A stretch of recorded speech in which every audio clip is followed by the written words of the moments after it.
Welcome back. Thanks for staying with us. This is the Financial Week.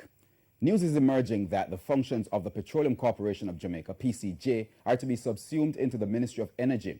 In a release this afternoon, the parliamentary opposition said the announcement of the closure was made yesterday in a staff meeting at the PCJ. TVJ's Andrew Laidley reports.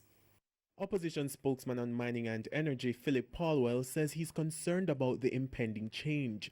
He says Prime Minister Andrew Holness and Energy Minister Favour Williams should provide an immediate justification for the Cabinet's decision. The way in which that matter has come to my attention and the entire process by which the government could take such a crucial decision. I have been advised that there was a staff meeting yesterday where members of staff were apprised of the decision.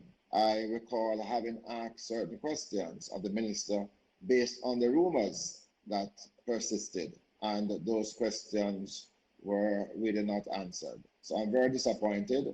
I hope that adequate provisions are being made for the staff members and that we'll get a full statement in Parliament next Tuesday.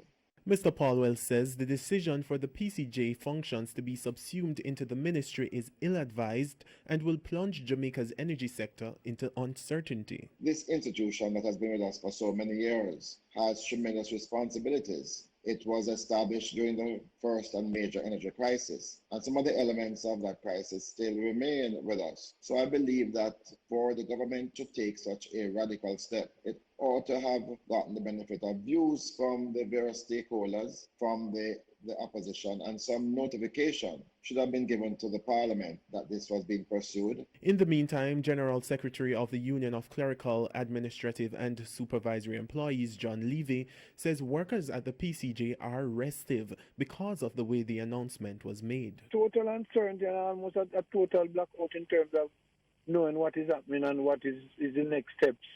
You know, these things must be handled in a more organized, humane, and respectful manner. You know, and I don't expect this minister to operate this kind of way. I don't know what would have dawned on her for this type of approach, you know. Mr. Levy says he has written the Energy Ministry seeking clarification on the matter and to hold talks regarding job security for his members.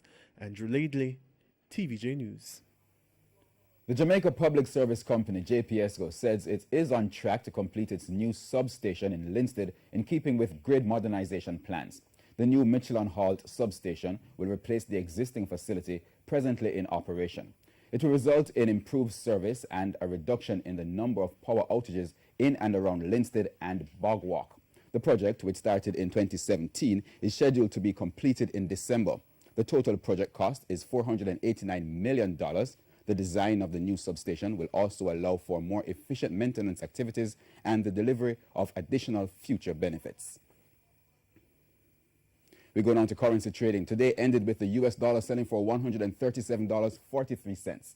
The Canadian ended at $103.98. The sterling is now selling for $170.53, while the euro closed the day at $151.42. The JSE index gained 890 points today, while the junior market index lost 22 points. Among today's winners, CAC 2000, Blue Power Group, Lasco Financial Services, General Accident Insurance Company, and Fosrich.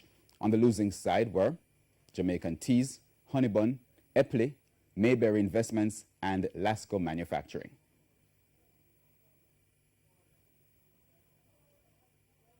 And that wraps up the Financial Week. I'm Herman Green. Good evening.